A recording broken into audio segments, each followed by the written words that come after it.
தோல்வி வேணும்னு கேளு, தோல்விக்கு முன்னால இன்னொன்னு வேணும்னு கேளு. ஏமாற்றங்கள் வாழ்க்கையில வேணும்னு கேளு. ஏமாற்றங்கள் தோல்விக்கு ஒன்ன தயார் பண்ணும். தோல்விக்குள்ள வந்துட்டேன்னு வையேன், தோல்வியை எதிர்கொள்ள படிப்ப, தோல்வி எதனால் ஆனதுன்னு படிப்ப, ஏன் தோல்வி அடைஞ்சான்னு படிப்ப. இத்தனை படிப்பும் வெற்றிக்கு கிடைக்காது. வெற்றிக்கு வெறும் கைத்தட்டலும் கப்பும் தான் கிடைக்கும். தோல்விக்கு பாடங்கள் நிறைய கிடைக்கும், அனுபவங்கள் நிறைய கிடைக்கும். இந்த அனுபவத்தோடு வரக்கூடிய வெற்றியினுடைய சுவை அபாரமாக இருக்கும். எடுத்த உடனே வெற்றி பெரிய சுவையா தெரியாது. ஆனா தோல்விக்கு அப்புறம் வரக்கூடியது இருக்கு இல்லையா, வெயிலுக்கு அப்புறம் கிடைக்கிற நிழல் மாதிரி, அந்த தோல்விகள் வழியாக வெளியில வா.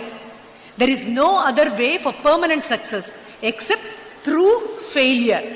அந்த தோல்விகள் ஊடாக ஊடாக ஊடாக ஊடாக நீ வெளியில வரும்போது தோளுக்கு வலிமை வரும், உன்னுடைய மனதுக்கு வலிமை வரும், உன்னுடைய உணர்வுகள் எல்லாம் உரம் பெறும். அப்ப கிடைக்கிற வெற்றி நிரந்தரமான வெற்றி.